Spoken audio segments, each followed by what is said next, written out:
Hello everyone, আসসালামু আলাইকুম। আজকে আপনাদের জন্য নিয়ে আসছি মজাদার অন্যরকম একটি রেসিপি। যে রেসিপিটা করতে মাত্র একটি উপকরণ লাগে, আর সেটা হচ্ছে আলু। চলুন তাহলে রেসিপিতে চলে যাই। প্রথমে কয়েকটা আলু হচ্ছে এরকম করে একটু মোটা মোটা করে কেটে নিব। কেটে লো হিটে বা লো মিডিয়াম হিটে হচ্ছে এটাকে ভেজে নিব তেলের মধ্যে। আপনারা হচ্ছে ভিডিওটি দেখার আগে লাইক দিয়ে শুরু করবেন। যদি ভিডিওটি ভালো লাগে অবশ্যই লাইক অ্যান্ড সাবস্ক্রাইব করবেন যদি হচ্ছে ইউটিউব থেকে দেখে থাকেন। আর যদি ফেসবুক থেকে দেখে থাকেন অবশ্যই হচ্ছে ফলো দিয়ে পাশে থাকবেন, অনুরোধ রইল। দেখেন ঠিক এরকমভাবে হচ্ছে আপনাদের হচ্ছে উল্টে পাল্টে একটু ভেজে নিতে হবে। আমি যেভাবে দেখাচ্ছি ঠিক এভাবে। এই নাস্তাটি এতটাই মজা, ছোট বড় সকলেরই পছন্দ। যেমন ক্রিস্পি তেমন টেস্টি।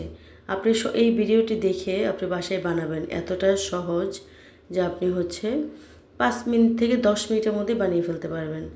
দেখেন ঠিক এরকম হলে হালকা একটু ভাজা হলে উঠিয়ে নেব। অনেক বেশি ভাজতে হবে না বা অনেক সিদ্ধও করতে হবে না। হালকা অল্প ভাজা হলে এটাকে উঠিয়ে নেব। উঠিয়ে নিয়ে আরেকটা হচ্ছে পাত্রে রাখবো। আপনাদের যদি ভিডিওটি ভালো লাগে অবশ্যই লাইক অ্যান্ড সাবস্ক্রাইব করবেন। আর আমাকে যারা সাবস্ক্রাইব করবেন তাকে আমি 24 ঘন্টা পর সাবস্ক্রাইব করব। সাথে সাথে ব্যাক দিব না, কারণ আপনার চ্যানেলেও প্রবলেম হবে, আমার চ্যানেলেও। ফেসবুকেরও ঠিক সেম নিয়ম, সাথে সাথে ব্যাক দেওয়া যায় না, একটু একদিন পর দিতে হয়। দেখেন আমি এরকম করে হচ্ছে থেতলে নিচ্ছি একটা মগের মাধ্যমে। আপনারা চাইলে হচ্ছে শিলপাটা দিয়েও করতে পারেন। আমি মগ দিয়ে চাপ দিচ্ছি আর হয়ে যাচ্ছে। দেখেন ঠিক এরকমভাবে। তারপর আবার এটাকে থেতো করার পর আবার একটা প্যানে তেল নিয়ে নেব। দেখেন ঠিক এরকমভাবে তেল নিয়ে এটাকে আবার কড়া করে ভেজে নেব। প্রত্যেকটা রাখছি আর দেখছেন কড়া করে 5 থেকে 6 মিনিট ভেজে রাখবো। এটা ছোট বড় সবারই পছন্দ। বিকালবেলা যদি কোনো বাচ্চাকে দেন ও খুব মজা করে খেয়ে নেবে। আর হচ্ছে যদি বড়দের দেন তাহলে বারবার বানানোর আবদার করবে। বাসায় যদি কোনো মেহমান আসে তাকেও কিন্তু বিকালের নাস্তায় এটা হচ্ছে দিতে পারেন। তারপর দেখেন এগুলো যখন ভাজা হয়ে যাবে তখন হচ্ছে এটাকে উল্টে দিতে হবে। দেখেন একদম লাল করে এটাকে ভেজে নিতে হবে, লাল করে ক্রিস্পি করতে হবে। দেখেন ঠিক এইরকমভাবে ভাজতে হবে লাল লাল করে। বাসায় নাস্তাটি বানিয়ে খাবেন, দেখবেন প্রতিদিন খেতে ইচ্ছা করবে। আলু সবসময় একইভাবে খেতে ভালো লাগে না, তরকারি ভাজি খেতে ভালো লাগে। আলুটা হচ্ছে ভীষণ পুষ্টিকর একটা খাবার। আলুটাকে যদি একটু ভিন্নভাবে ভিন্ন স্বাদে রান্না করা যায় তাহলে পরিবারের সবাই কিন্তু খেতে চায়। দেখেন ঠিক এরকম করে উঠিয়ে নেব, তেল ঝরিয়ে আরেকটা পাত্রে নেব।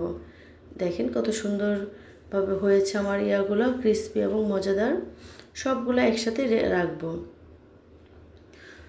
বাসায় হচ্ছে এটা যখন বানাবেন দেখবেন সবাই খুশি হয়ে যাবে। আপনাদের যদি ভিডিওটি ভালো লাগে অবশ্যই লাইক অ্যান্ড সাবস্ক্রাইব করবেন, অনুরোধ রইল প্লিজ।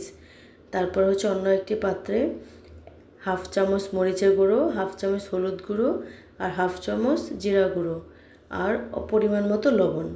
এই 4টা মিশ্রণ খুব ভালোভাবে মিশিয়ে নিতে হবে একসাথে। মিশানো যখন হয়ে যাবে তারপর হচ্ছে আলুগুলোর উপরে ছেড়ে দিতে হবে।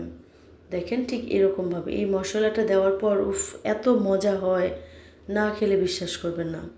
দেখেন ঠিক এরকমভাবে হচ্ছে আগে মেখে নেব। কতটা ক্রিস্পি এবং কতটা টেস্টি বানিয়ে না খেলে বিশ্বাস করবেন না। এই পর্যায়ে এসে উপরে হচ্ছে পেঁয়াজ দিয়ে দিব, পেঁয়াজ কুচি দিয়ে দিব, তারপরে কাঁচামরিচ কুচি, ধনেপাতা কুচি সব কিছু একসাথে দিয়ে দিব। দিয়ে সর্বশেষ একদম মেইন জিনিস যেটা সেটা হচ্ছে লেবু। লেবু না হলে কিন্তু হবেই না। অবশ্যই 1 ফালি লেবুর রস আপনি হচ্ছে চিপটে উপরে দিয়ে দিবেন। দিয়ে তারপর হচ্ছে আবার এটাকে মাখিয়ে খেয়ে নেবেন। যারা এতক্ষণ ভিডিওটি দেখেছেন তাদেরকে অসংখ্য ধন্যবাদ।